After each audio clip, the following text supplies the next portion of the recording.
আমি কি তোমাকে এমন একজন নারীকে দেখাবো যে নারী জান্নাতি? অন্য কাউকে বলেন, হ্যাঁ হ্যাঁ দেখাও। বলে এই নারী। তার ব্যাপারে রাসূল আসলাম কি বলেছেন? রাসূল আসলামের কাছে তিনি আসলেন, বলেন ইয়া রাসূলুল্লাহ, আমি মৃগী রোগী, কিন্তু মৃগী রোগী যখন আমি যখন মৃগী রোগ ওঠে তখন আমি অসুস্থ হয়ে যাই এবং আমার জামা কাপড় খুলে যায়। আল্লাহর কাছে দোয়া করেন আল্লাহ যেন আমার রোগ দূর করে দেন। রাসূল সাল্লাল্লাহু আলাইহি ওয়াসাল্লাম তাকে বললেন যে ঠিক আছে, আমি তোমার জন্য দোয়া করতে পারি যে আল্লাহ তাআলা তোমার রোগও দূর করে দেবেন, তোমার রোগ দূর করে দেবেন, কিন্তু তোমার জন্য অ্যানাদার অপশন আছে। তোমার জন্য অপশনটা কি? অপশনটা হচ্ছে যে তোমার রোগ ভালো হবে না, তুমি ধৈর্য ধারণ করবে, আর এর বিনিময়ে তুমি যে কষ্ট পাচ্ছ এর বিনিময়ে তুমি জান্নাতে যাবে। আমরা হলে কি করতাম? ডাক্তারের কাছে গিয়ে বলতাম, আপনার কাছে গিয়ে আমি এই কথা শুনতে এসেছি, আপনি কি জান্নাতে যাবেন নাকি? আমি তো আপনার কাছে জান্নাতে যাওয়ার ইস্যু নিয়ে আসি নাই, আমি জান্নাতে যাওয়ার ইস্যু, সেটা আমার ইস্যু, আপনি আমার ওষুধ দেন। ইনি বলেন ইয়া রাসূলুল্লাহ, একজন মৃগী রোগী, ইয়া রাসূলুল্লাহ, আমি তো জান্নাতের জন্যই কাজ করছি, আমি তো জান্নাতে যেতে চাই।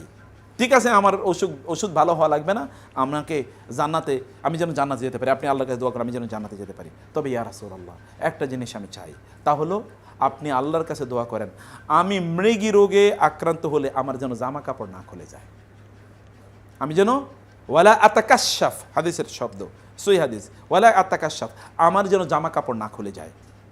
ওই যুগে একজন নারী অসুস্থ হলে তখন তো তার কোনো সেন্স নাই, তার যেন জামা কাপড় না খোলে। আর আমাদের এই যুগের নারীরা জামা কাপড় খোলার জন্য অস্থির হয়ে যাচ্ছে। জামা কাপড় খোলাকে এখন আমাদের এই মুসলিম দেশের মিডিয়াগুলোর কথা আপনি চিন্তা করেন, একজন অশ্লীল উলঙ্গ নারীর পেছনে এই মুসলিম যুবকরা তাদের ক্যামেরাগুলো যেভাবে ধরে রাখে, এগুলো মুসলিম যুবক না, এগুলো শয়তানের সন্তান। আমার তোমার এগুলো শয়তানের সন্তান, এগুলো শয়তানের জন্ম, শয়তানের মাধ্যমে এদের জন্ম।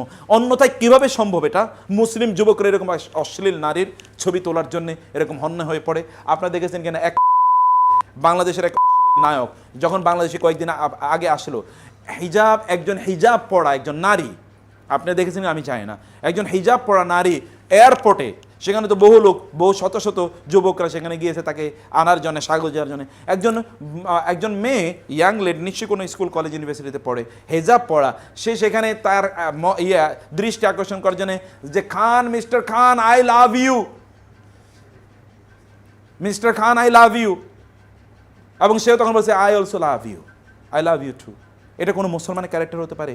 ও কীভাবে কিসের হিজাব পড়ে গেছে? ও তো হিজাব বুঝেই নাই, ইসলামই বুঝে নাই, ও তো ইসলামই বুঝে নাই। তার লেভেলটা কোথায়? সে আসলে কি দেখছে? তার সামনে আদর্শ কি? এই একজন নারী, আর ওই নারীদের অবস্থা দেখেন। তিনি বলেছেন ইয়া রাসূলুল্লাহ, জান্নাতে তো আমার ডেস্টিনেশন, আমি সেখানে যেতে চাই, কিন্তু আমার যেন শরীরটা যেন অনাবৃত না হয়ে যায়।